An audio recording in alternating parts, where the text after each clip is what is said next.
प्रधानमंत्री नरेंद्र मोदी ने भगवान बिरसा मुंडा और सिद्धू कान्हू को किया याद।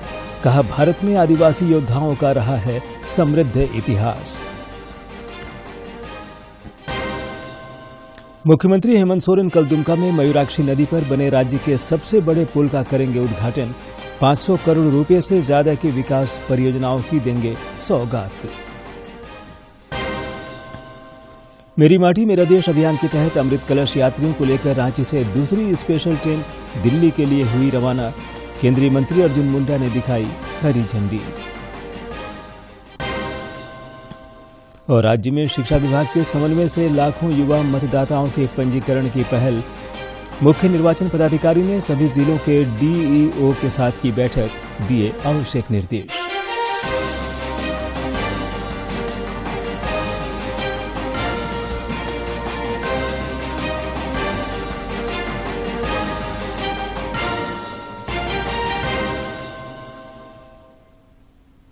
नमस्कार, खबरें झारखंड में आपका स्वागत है। मैं हूं ज्ञानेश्वर प्रसाद श्रीवास्तव और अब समाचार विस्तार से। प्रधानमंत्री नरेंद्र मोदी ने आज आकाशवाणी से मन की बात कार्यक्रम के जरिए देश विदेश के लोगों के साथ अपने विचार और अनुभव साझा किए। इस दौरान उन्होंने भगवान बिरसा मुंडा और सिद्धू कान्हू को याद करते हुए कहा कि भारत में आदिवासी योद्धाओं का समृद्ध इतिहास रहा है। उन्होंने झारखंड के खिलाड़ी इंदु प्रकाश का भी जिक्र किया। प्रधानमंत्री ने यह भी कहा कि 31 अक्टूबर को सरदार वल्लभ भाई पटेल की जयंती पर एक बहुत बड़े राष्ट्रव्यापी संगठन की नींव रखी जा रही है। इस संगठन का नाम है मेरा युवा भारत।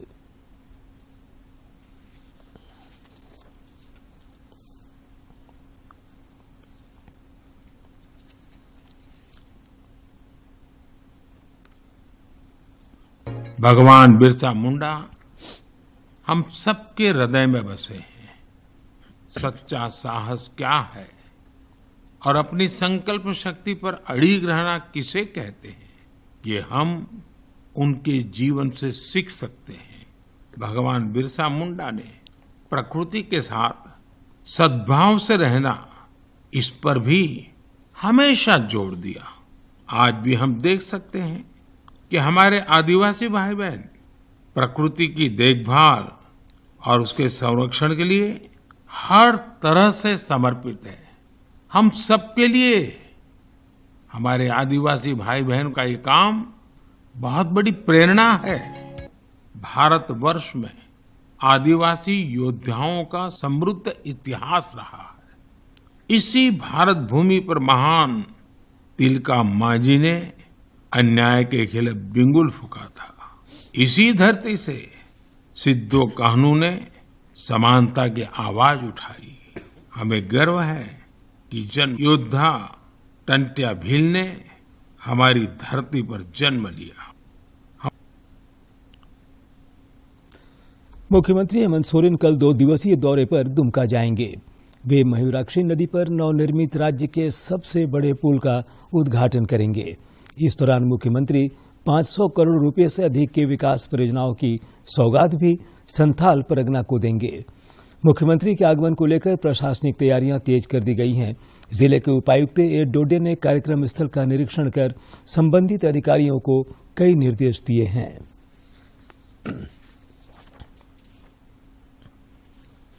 झारखंड मुक्ति मोर्चा के केंद्रीय महासचिव सुप्रियो भट्टाचार्य ने भाजपा के राष्ट्रीय अध्यक्ष जेपी नड्डा के उस बयान पर कड़ी प्रतिक्रिया व्यक्त की है जिसमें उन्होंने झामुमो को आदिवासी विरोधी बताया था। श्री भट्टाचार्य आज रांची स्थित पार्टी कार्यालय में पत्रकारों से बातचीत कर रहे थे।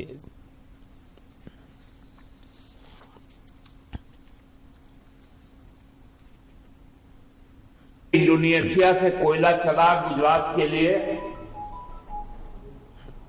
3000 करोड़ रुपए ज्यादा दिए गुजरात सरकार ने। बिलिंग क्यों हुआ दुबई से? बिलिंग क्यों हुआ ताइवान से? बिलिंग क्यों नहीं हुआ इंडोनेशिया से? इधर भारतीय जनता पार्टी ने विधि व्यवस्था के सवाल पर एक बार फिर राज्य की हेमंत सोरेन सरकार पर निशाना साधा है। प्रतिपक्ष के नेता अमर बावरी ने धनबाद में कल हुए गोलीकांड का जिक्र करते हुए सरकार पर अपराधियों को संरक्षण देने का आरोप लगाया।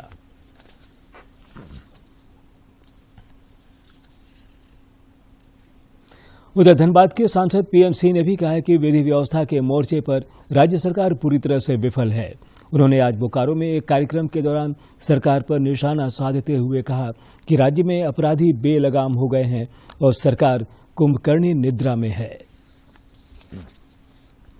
मेरी माटी मेरा देश अभियान के तहत देश के 36 राज्यों और केंद्र शासित प्रदेशों से अमृत कलश लेकर यात्रियों के दिल्ली पहुंचने का सिलसिला जारी है। 30 और 21 अक्टूबर को कर्तव्य पथ पर आयोजित होने वाले मेरी माटी मेरा देश के 2 दिवसीय समापन कार्यक्रम में 20,000 से अधिक अमृत कलश यात्रियों के शामिल होने की उम्मीद है। यह कार्यक्रम मेरी माटी मेरा देश अभियान की अमृत कलश यात्रा के समापन का प्रतीक होगा, जिसमें 766 जिलों के 7,000 ब्लॉकों से अमृत कलश यात्री शामिल होंगे। यह कार्यक्रम आजादी का अमृत महोत्सव के 2 साल के लंबे अभियान के समापन का भी प्रतीक होगा, जो भारत की आजादी के 75 वर्ष पूरे होने का उत्सव मनाने के लिए 12 मार्च 2021 को शुरू किया गया था। इस कार्यक्रम में स्वायत्त निकाय मेरा युवा भारत माय भारत का भी शुभारंभ किया जाएगा, जो युवाओं के नेतृत्व वाले विकास पर सरकार का ध्यान केंद्रित करने और युवाओं को विकास का सक्रिय वाहक बनाने में मदद करेगा। 30 अक्टूबर को सभी राज्य अपने अपने प्रखंड और शहरी स्थानीय निकायों का प्रतिनिधित्व करते हुए तथा एक भारत श्रेष्ठ भारत की भावना को दर्शाते हुए अपने कलश से मिट्टी को एक विशाल अमृत कलश में डालेंगे। 31 अक्टूबर की शाम को प्रधानमंत्री नरेंद्र मोदी अमृत कलश यात्रियों और राष्ट्र को संबोधित करेंगे। उन वीरों को याद करेंगे जिन्होंने भारत को स्वतंत्र कराने और समृद्ध बनाने के लिए अपने प्राण न्योछावर कर दिए। मेरी माटी मेरा देश अभियान के तहत अमृत कलश यात्रियों का आज दूसरा जत्था रांची रेलवे स्टेशन से दिल्ली के लिए रवाना हुआ। स्वयंसेवकों को ले जा रही ट्रेन को जनजातीय मामलों के केंद्रीय मंत्री अर्जुन मुंडा ने हरी झंडी दिखाकर रवाना किया। मौके पर सांसद संजय सेठ, आदित्य साहू, भाजपा के प्रदेश अध्यक्ष बाबूलाल मरांडी, विधायक सीपी सिंह और नवीन जायसवाल भी मौजूद थे। अमृत कलश के साथ भाजपा के सभी जिलाध्यक्ष जब रांची रेलवे स्टेशन पर पहुंचे तो पूरा वातावरण राष्ट्रीयता के रंग में रंगा दिखा। अमृत कलश यात्रियों को रवाना करते हुए जनजातीय मामलों के केंद्रीय मंत्री अर्जुन मुंडा ने कहा कि इस अभियान के जरिए प्रधानमंत्री नरेंद्र मोदी ने संगठित और श्रेष्ठ भारत की सोच को साकार किया है। अक्टूबर को ऐसे लौह पुरुष का जन्मदिन मनाता है जिन्होंने इस देश को संगठित राष्ट्र के रूप में गढ़ने का आजादी के बाद जो योगदान किया वो अभूतपूर्व। उसी भाव को देश की जनता हम सभी लोग महसूस करते हुए आने वाले दिनों में जो ये जीवंत राष्ट्र है, इस राष्ट्र की क्या भूमिका है वो हर व्यक्ति सुनिश्चित कर सके कि हमें अपने देश के लिए किस तरह का योगदान करना चाहिए। मौके पर मौजूद रांची के सांसद संजय सेठ ने कहा कि प्रधानमंत्री के सार्थक प्रयास से यह अभियान चल रहा है। इसके जरिए हमें अपने राज्य की मिट्टी को नमन और वीरों को वंदन करने का अवसर मिला है। शताब्दियों तक ऐसे वीरों को, ऐसे बलिदानों को याद करें। हमारे गांव की मिट्टी, हमारे बाड़ी की मिट्टी, हमारे आंगन की मिट्टी, हम फ्लैट में रह रहे हैं तो हम 5 तुलसी का पत्ता डाल दें, हम 4 बोन चावल हम दे दें, तो लगता है देश प्रेम का ज्वार, यह देश प्रेम का ज्वार प्रधानमंत्री नरेंद्र मोदी संकल्प आज पूरा हो रहा है। आप देखो आज स्पेशल ट्रेन गई है, कल भी एक स्पेशल ट्रेन गई थी। 75 ब्लॉक से जब वो मिट्टी अमृत वन में लगेगी तो देश का करोड़ों लोग कहेंगे कि हाँ मेरे गांव, मेरे पंचायत की मिट्टी इस शहीदों की भूमि लगेगी। यह देश प्रेम का ज्वार है जो प्रधानमंत्री नरेंद्र मोदी ने उस संकल्प को पूरा किया है। राज्यसभा सदस्य आदित्य साहू ने भी पार्टी जिला अध्यक्षों की हौसला अफजाई की। उन्होंने कहा कि यह एक शानदार पहल है। इससे जहां राष्ट्रीयता को मजबूती मिल रही है, वहीं अनेकता में एकता की झलक भी मिल रही है। पातिका का निर्माण दिल्ली में किया जा रहा है, जहाँ पूरे देश से 7500 कलश 75 प्रखंडों से जा रहा है। उसी निमित्त झारखंड प्रदेश से भी 263 प्रखंडों से यहाँ के समाज सेवी के भारत माता के नाम पे अमृत कलश लेकर के यहाँ से दिल्ली रवाना हुए हैं। हम इन सभी लोगों का अभिनंदन करते, स्वागत करते हुए इनका विदा करने का काम। इससे पहले रात भी अमृत कलश यात्रियों के लिए रांची रेलवे स्टेशन से एक स्पेशल ट्रेन रवाना हुई थी, जो आज रात करीब 9 बजे दिल्ली पहुंचेगी। रांची से सरिता की रिपोर्ट। इससे पहले अमृत कलश लेकर रांची पहुंचे भाजपा के सभी जिला अध्यक्षों के साथ पार्टी के प्रदेश अध्यक्ष बाबूलाल मरांडी ने बैठक की। बैठक के दौरान श्री मरांडी ने मेरी माटी मेरा देश अभियान के उद्देश्यों से उन्हें अवगत कराया, साथ ही सांगठनिक चर्चा भी की। विश्व हिंदू परिषद के अंतर्राष्ट्रीय कार्यकारिणी अध्यक्ष आलोक कुमार ने आज रामगढ़ जिले का दौरा किया। इस दौरान उन्होंने परिषद और बजरंग दल के जिला कार्यालय का उद्घाटन किया। इस मौके पर उन्होंने कहा कि अयोध्या में राम मंदिर का निर्माण चल रहा है, जो हमारी राष्ट्रीयता का प्रतीक है।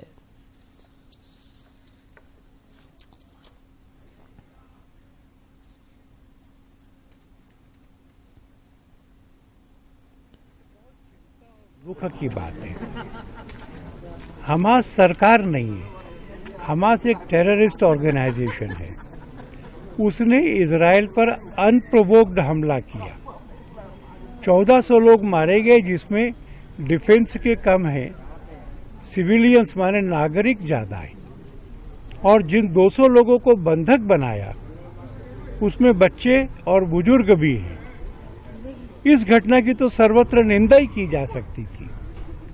इस हमले का कोई कारण भी नहीं था, और इसलिए पूरे विश्व का यह जो संकल्प बना है कि हमास को पूरी तरह से शक्तिहीन होने तक संघर्ष चलेगा। इसमें जो लोग हमास का समर्थन कर रहे हैं, वो आतंकवाद का समर्थन कर रहे हैं। डाल्टनगंज रेलवे स्टेशन से नगरुटारी के बीच लंबी दूरी के विभिन्न एक्सप्रेस ट्रेनों में आज विशेष टिकट चेकिंग अभियान चलाया गया। सीआईटी बीएम पांडे के नेतृत्व में चलाए गए इस अभियान के दौरान 360 बेटिकट यात्रियों को पकड़ा गया। पकड़े गए यात्रियों से 2,07,800 रुपये बतौर जुर्माना वसूला गया। पाकुड़ जिले के जियापानी गांव के निकट हुई सड़क दुर्घटना में 3 स्कूली छात्रों की मौत हो गई। हादसे में आक्रोशित सैकड़ों स्कूली बच्चों ने पाकुड़ दुमका मुख्य मार्ग को जाम कर दिया। स्कूली बच्चे मृतकों के परिजनों को सरकारी तौर पर मुआवजा देने और सड़क दुर्घटनाओं पर रोक लगाने के लिए ठोस कदम उठाने की मांग कर रहे थे।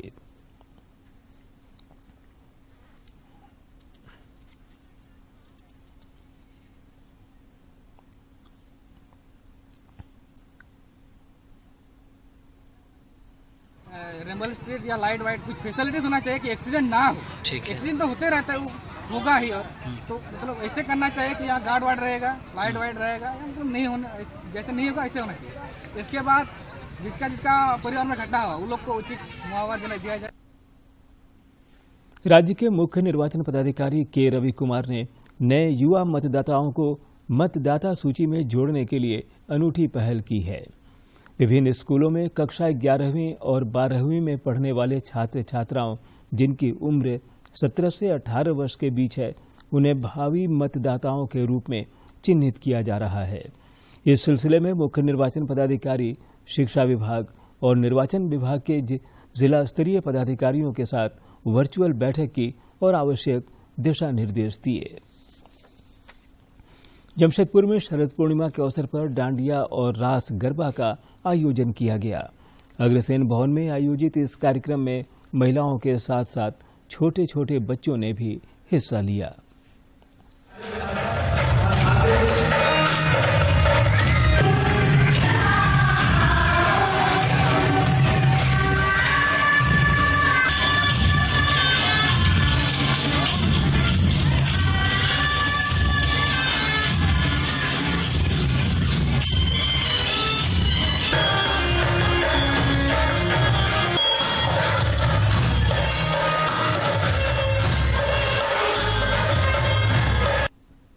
और अब कुछ खबर राज्य के विभिन्न जिलों से।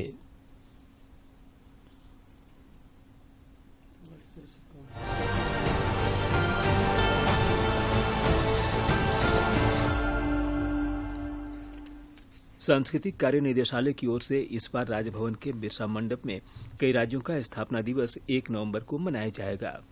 इनमें आंध्र प्रदेश, छत्तीसगढ़, हरियाणा, कर्नाटक, केरल, मध्य प्रदेश, पंजाब, तमिलनाडु, अंडमान निकोबार, चंडीगढ़, दिल्ली, लक्षद्वीप एवं पुडुचेरी शामिल है। स्थापना स्मृति दिवस पर सांस्कृतिक कार्यक्रम भी होगा। राज्य के स्वास्थ्य मंत्री बन्ना गुप्ता 31 अक्टूबर को रिम्स में पीपीपी मोड पर संचालित डायलिसिस यूनिट, लाइब्रेरी और अपर रेफरल कुपोषण उपचार केंद्र का आधिकारिक उद्घाटन करेंगे। इसके अलावा yellow fever vaccination centre, trauma और रेडियोलॉजी सेंटर के बाहर मरीजों और उनके परिजनों के लिए बने विश्राम केंद्र का भी उद्घाटन करेंगे।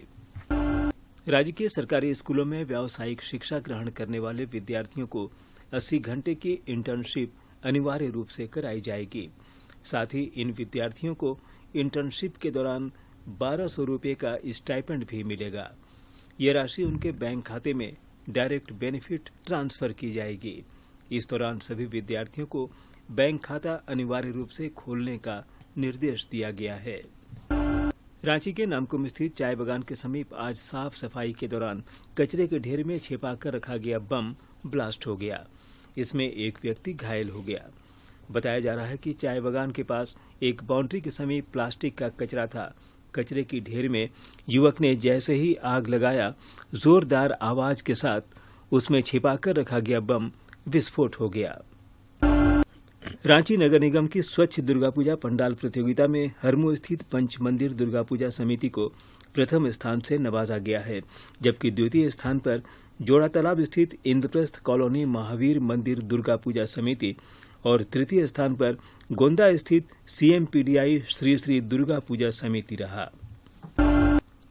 साहिबगंज जिले के एसपी नौशाद आलम ने सदर प्रखंड के कारगिल दियारा का निरीक्षण किया। इस दौरान एसपी ने प्राथमिक विद्यालय के ऊपरी तल्ले पर चल रहे पिकेट का जायजा लिया।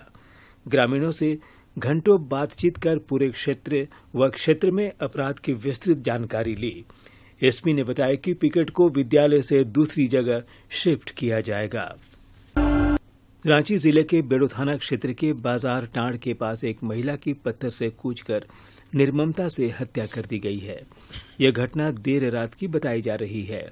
मृतका की पहचान पूनम उरांव के रूप में हुई है। वह मजदूरी का काम करती थी। घटना की सूचना मिलने के बाद पुलिस मौके पर पहुंचकर शव को कब्जे में ले लिया और आगे की कार्रवाई में जुट गई। लातेहार जिले के चंदवा थाना क्षेत्र के बरवाटोली पंचायत के उप मुखिया परमेश्वर यादव को अपराधियों ने कल गोली मार दी। इसको लेकर भाजपा प्रदेश प्रवक्ता प्रतुल शाहदेव ने कानून व्यवस्था पर सवाल उठाया है। प्रतुल ने लातेहार एसपी से आग्रह किया है कि आपराधिक तत्वों की गिरफ्तारी कर घटना का उद्भेदन करें। झारखंड राष्ट्रीय फिल्म महोत्सव सीजन 4 का आयोजन जमशेदपुर में 1 से 7 नवंबर तक किया जाएगा। फिल्म फेस्टिवल में फिल्म अभिनेत्री और रामतेरी गंगा मैली फेम मंदाकिनी भी शिरकत करेंगी। फिल्म फेस्टिवल में प्रवेश निःशुल्क रहेगा। आयोजकों के अनुसार सामाजिक मुद्दों पर बनी फिल्मों से छात्र वर्ग में जागरूकता आती है। राजधानी रांची के जेएससीए स्टेडियम में 18 नवंबर से लीजेंड्स लीग क्रिकेट का आयोजन होगा। जेएससीए को 5 मैचों की मेजबानी मिली है। यह क्रिकेट लीग 9 दिसंबर तक चलेगा।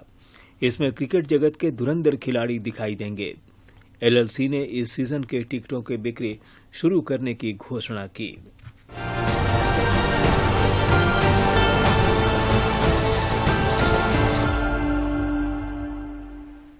और अब मौसम।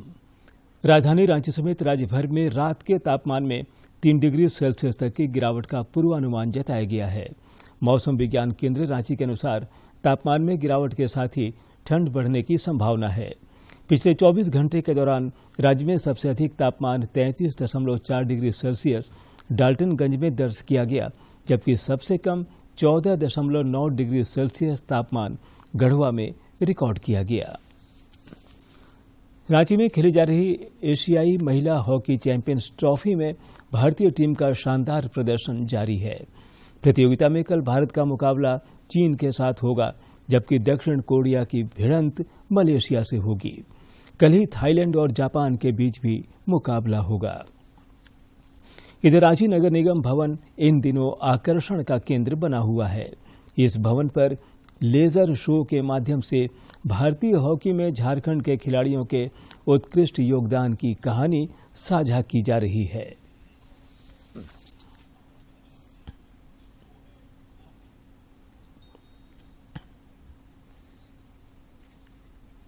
रांची में आयोजित एशियन विमेन्स हॉकी चैंपियनशिप का सीधा प्रसारण जमशेदपुर के जुबली पार्क में किया जा रहा है। पूर्वी सिंहभूम जिले के उपायुक्त मंजूनाथ भजंत्री ने बताया कि राज्य सरकार के निर्देश पर जुबली पार्क में बड़े पर्दे पर मैच का लाइव प्रसारण करने की व्यवस्था की गई है। झारखंडी सितारे माइकल किंडो और 1980 के मॉस्को ओलंपिक में स्वर्ण पदक विजेता भारतीय टीम के सिल्वेनस टुंडू कि यहाँ हॉकी जो चल रही है 5 नवंबर तक इधर आए, इसको देखें और आनंद लें और इससे एक मोटिवेशन भी लें। और हम लोग इसी को यहाँ आज कल से शुरुआत हुई, इसको आज देखने के लिए। Thank you. जमशेदपुर में 2 से 8 नवंबर तक 36वीं राष्ट्रीय अंडर 9 बालक और बालिका चेस चैंपियनशिप का आयोजन किया जाएगा। इस चैंपियनशिप का उद्घाटन केंद्रीय मंत्री अर्जुन मुंडा करेंगे। इस चैंपियनशिप को लेकर आज रांची प्रेस क्लब में मस्कट लॉन्च किया गया। आईसीसी वर्ल्ड कप क्रिकेट में आज भारत का मुकाबला इंग्लैंड के साथ जारी है। इंग्लैंड ने टॉस जीतकर मेजबान टीम को पहले बल्लेबाजी के लिए आमंत्रित किया। भारत ने निर्धारित 50 ओवरों में 9 विकेट के नुकसान पर 229 रन बनाए हैं। आकांक्षी जिला गढ़वा के किसानों को अब विज्ञान आधारित खेती के गुर सीखने के लिए जिले से बाहर नहीं जाना पड़ेगा। कृषि विभाग की ओर से चामा में 25 एकड़ भूमि पर कृषि पाठशाला का निर्माण किया जा रहा है। उन्नति के लिए कई स्तरों पर पहल की जा रही है। इसी कड़ी में चामा में कृषि पाठशाला का निर्माण कराया जा रहा है, जहां किसानों को वैज्ञानिक और तकनीकी खेती में दक्ष बनाया जाएगा। कृषि पाठशाला खोलें और बिल्कुल किसानों को शिक्षित करके, तकनीकी रूप से उनको सुदृढ़ करके और बेहतर कृषि और बेहतर पैदावार हो सके और यहाँ के लोगों के जीवन स्तर में बदलाव आ सके, ये प्रयास जिला प्रशासन का राज्य सरकार के निर्देश के आलोक में है। जिला कृषि पदाधिकारी शिवशंकर प्रसाद बताते हैं कि इस कृषि पाठशाला में तरह तरह की खेती के साथ मछली पालन, पशुपालन समेत अन्य कृषि कार्यों की विधि किसानों को सिखाई जाएगी और उन्नत खेती से किसानों को जोड़ा जाएगा। हम लोग का भाता चल रहा है और 300 रुपये हम लोग का मिलता है। हम लोग 5-6 आदमी रहते हैं। स्ट्रॉबेरी पौधा जो लगने वाला है बिरसा कृषि पाठशाला चामा में डेवलप जो हो रहा है उसमें तो कुछ साहब लोग भी आए हैं, उन लोग बता रहे हैं कैसे कैसे होगा। भाग में काम करीला 300 रुपया मिला, सीखा सब कि कैसे कैसे रोपात बा, कैसे का होत बा। कृषि पाठशाला को लेकर स्थानीय किसान भी बेहद उत्साहित हैं। वे अभी से ही कृषि पाठशाला का अवलोकन करने पहुंच रहे हैं। इस कृषि पाठशाला में किसान कृषि के क्षेत्र में हुनरमंद तो बनेंगे ही, साथ ही यहाँ मजदूरी कर लोग अपनी जीविका भी चला रहे हैं। गढ़वा से विजेंद्र की रिपोर्ट। और अब अंत में मुख्य समाचार एक बार फिर। प्रधानमंत्री नरेंद्र मोदी ने भगवान बिरसा मुंडा और सिद्धू कान्हू को किया याद। कहा, भारत में आदिवासी योद्धाओं का रहा है समृद्ध इतिहास। मुख्यमंत्री हेमंत सोरेन कल दुमका में मयूराक्षी नदी पर बने राज्य के सबसे बड़े पुल का करेंगे उद्घाटन। 500 करोड़ रुपए से ज्यादा की विकास परियोजनाओं की देंगे सौगात। मेरी माटी मेरा देश अभियान के तहत अमृत कलश यात्रियों को लेकर रांची से दूसरी स्पेशल ट्रेन दिल्ली के लिए हुई रवाना। केंद्रीय मंत्री अर्जुन मुंडा ने दिखाई हरी झंडी। और राज्य में शिक्षा विभाग के समन्वय से लाखों युवा मतदाताओं के पंजीकरण की पहल। मुख्य निर्वाचन पदाधिकारी ने सभी जिलों के डीईओ के साथ की बैठक, दिए आवश्यक निर्देश।